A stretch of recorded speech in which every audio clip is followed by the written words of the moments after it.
Hey everybody, I've been wanting to do this little video for a while.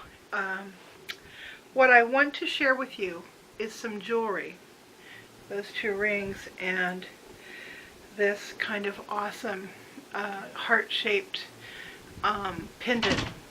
I got this stuff from a reseller on AliExpress, and if that's basically what this is about. It's about AliExpress.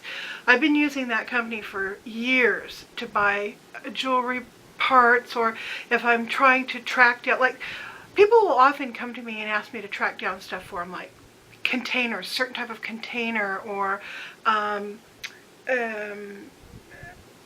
jewelry stuff that they've seen but they don't know how to find it, that sort of thing. And wedding dresses, I've had people ask me to track down, they'll give me like a style they've seen in a magazine, and then I'll go to AliExpress and find it like at 1/4 the price, that kind of thing.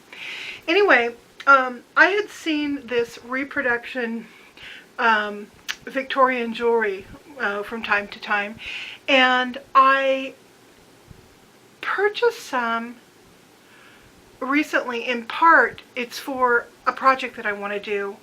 I want to start in about 6 months because I have to lose some weight to fit into the costumes. But anyway, and so I wanted some stuff that looked authentic. I've got some cheap stuff, but I wanted some stuff that looked authentic. Now this stuff, I'm going to show you this one first. This is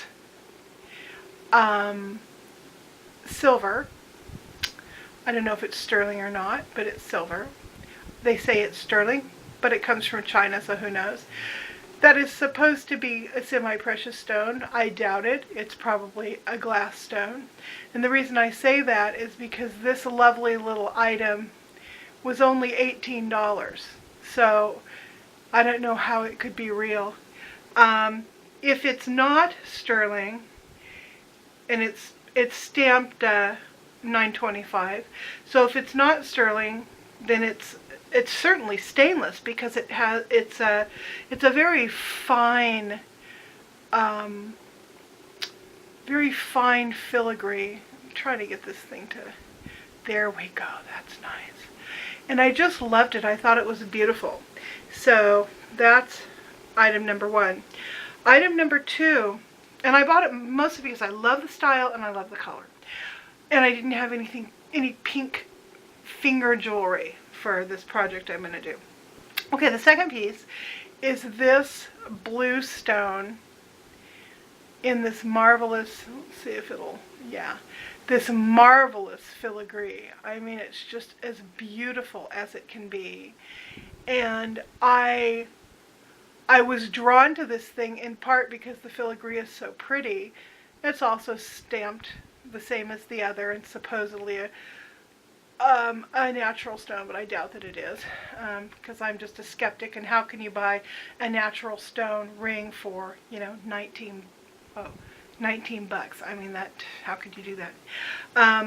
So those are my two lovely rings. Now the blue one I bought for a very special reason. When I was very young, I don't know, 7 years old maybe, my mother's mother gave me a, might have been white gold, might have been sterling, it was probably white gold, small filigree setting ring with a aquamarine, which is not my birthstone. My birthstone is either topaz or citrine, depending on how you see it. As far as I'm concerned, it's topaz. Anyway, she gave it to me, and I wore it for a long time. Well, all the time, not for a long time, because I lost it about 1.5 years after she gave it to me. And the way I lost it was this. I had gone with my mother and her friend Sonia to the local lake that's, 15 miles from here, a big reservoir lake. And they used to like to go and do, I don't know how to pronounce it. Jude, help me out. It's plein air, is that how you pronounce it? Watercolor painting out in nature, where you actually paint the thing that you see. You don't go do it in a studio. I can spell it, but I'm not sure how to pronounce it. Anyhow, so they would go and do this, and my mom is quite talented, actually. And they were painting and I was playing. I was the only kid on this trip, and I was playing just inside the water line. The lake had quite a gentle slope down into the water, so a kid could play, you know, up to their ankles or knees really safely. So I was digging around in the dirt, and I had this crazy idea that I was going to take off my ring, I was going to put it in the dirt, and then I was going to find it, and it would be a treasure that I'd found. So, stupid Cheryl does that very thing. Take it off, dig a little hole, put it in there, cover it over. Okay, now I'm going to find it. I couldn't find it. I dug and I dug, and I was frantically digging around and I couldn't find it. Well, I was so scared and embarrassed to tell my mother what I had done that I just kept my mouth shut about it. And I carried the heartache of that stupidity around with me for so long. And now, I mean, that lake is now down to almost nothing. With this drought, there's hardly anything there. Somebody may have found that over the years with their, you know, metal detector, I don't know. But point is, I always felt awful about that. So when I was on the AliExpress site kind of looking at their jewelry, I ran into this. And this ring, outside of the fact that the stone is much, much larger than the one that I lost, the one that I lost was about a quarter of this size. Outside of that, it's a pretty good representation of that little ring that I lost. So I had to buy it and give it back to myself, which is just really silly, but I did it anyway. And that's it actually being worn. And I think it's just as beautiful as it can be.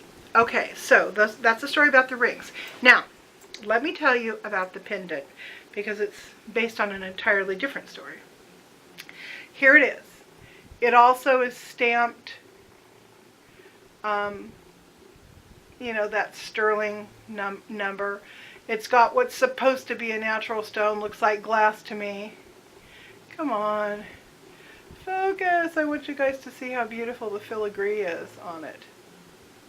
I'm not quite sure how to do that. There we go. Nope.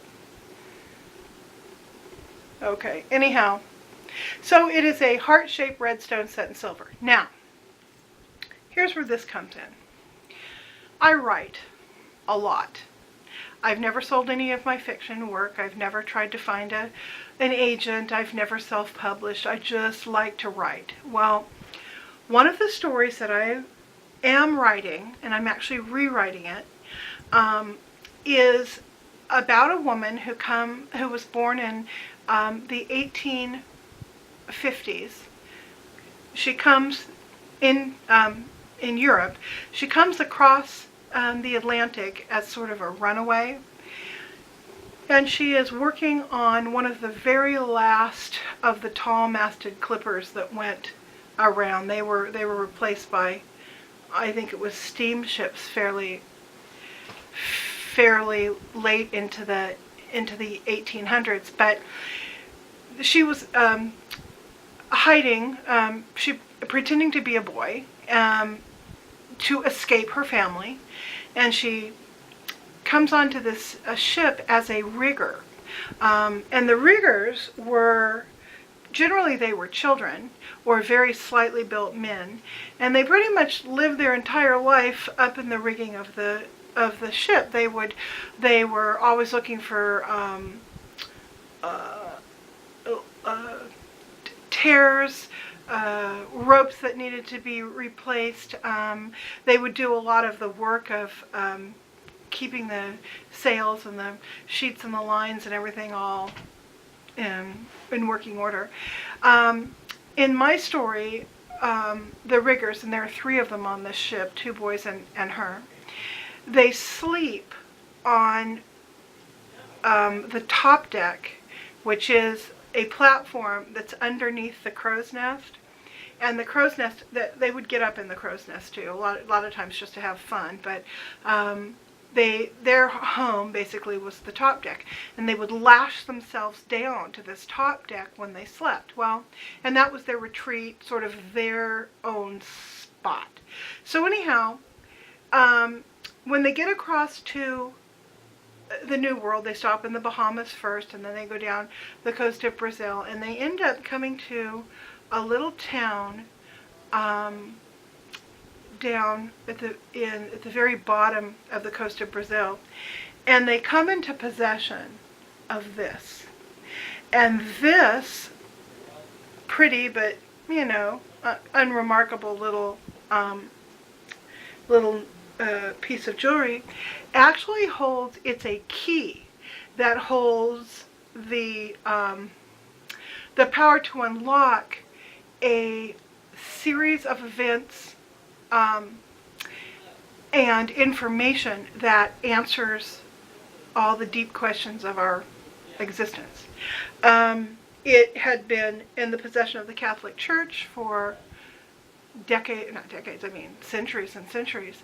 Well, they fumbled it, and the way they fumbled it, the Catholic Church fumbled it, was that when the New World was colonized, particularly South America, the Catholic Church dispersed their relics because they were afraid of being overrun and having their stuff taken from them if it was all in one spot. So they sent it out to different monasteries and different churches and cathedrals around the world for safekeeping, to be hidden.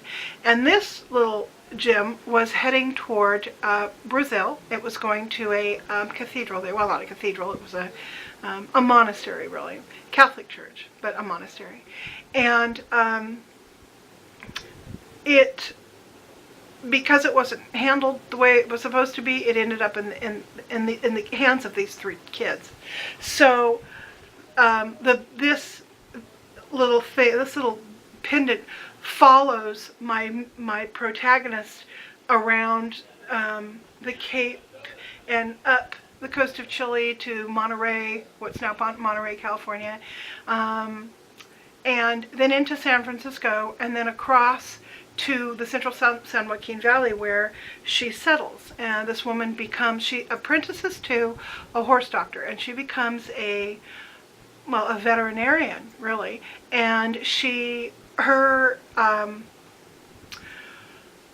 territory is from Sacramento, Stockton, all the way down to Los Angeles and through those hills, and then back again. But most of what she does is on the ranchos that had, up till that time, pretty much been owned by the Spanish landowners.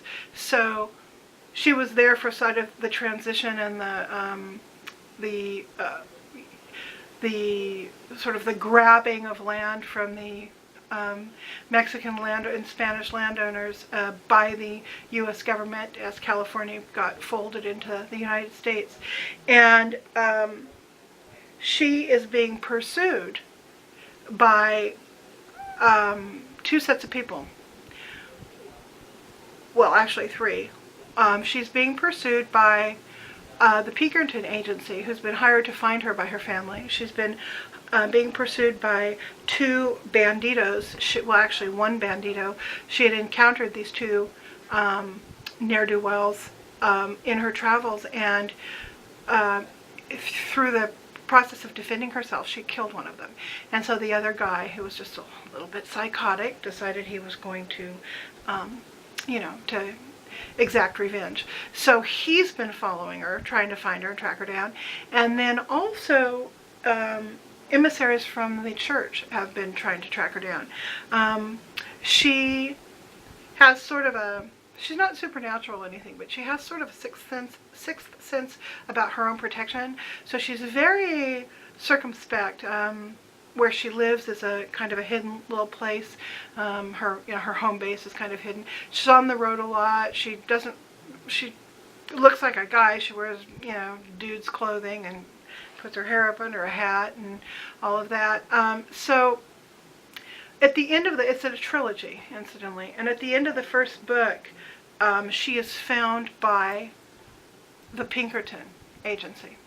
At the end of the second book, she's found by this bandito dude, and at the end of the third book, she's found by the Catholic Church. So that's kind of the scope of this book that I've been writing. And I I needed to find the this. I needed to find this because actually having it is very helpful. It helps me write for some reason.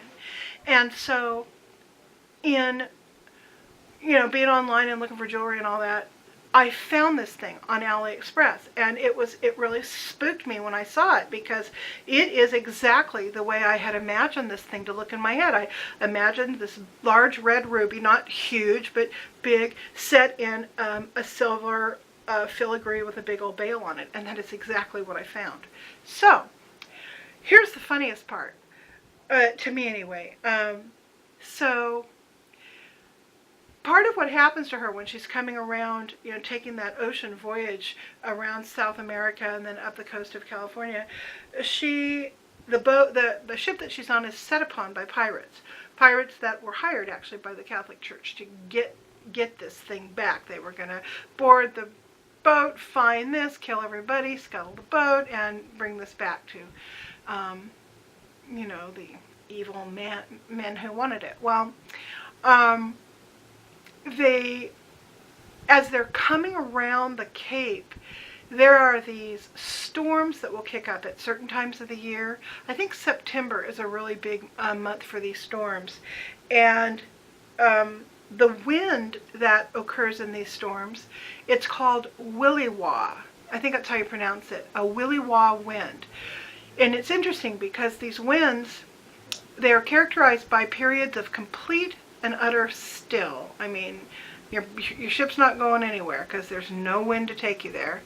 And then all of a sudden, out of nowhere, comes this screeching wind that is practically horizontal. I mean, it is horizontal, and it can knock your boats over and put you right into the drink. So, as they're coming around, they waited a little too long to come around, and they know that they're being pursued by this ship. So the captain's just hauling ass around the Cape, trying to get away from this boat, this pirate ship. And as they come around, just as the pirate ship is about to overtake them, here comes one of these winds. Well, the pirate ship is lost in this storm, and the ship that the kids are on makes it through.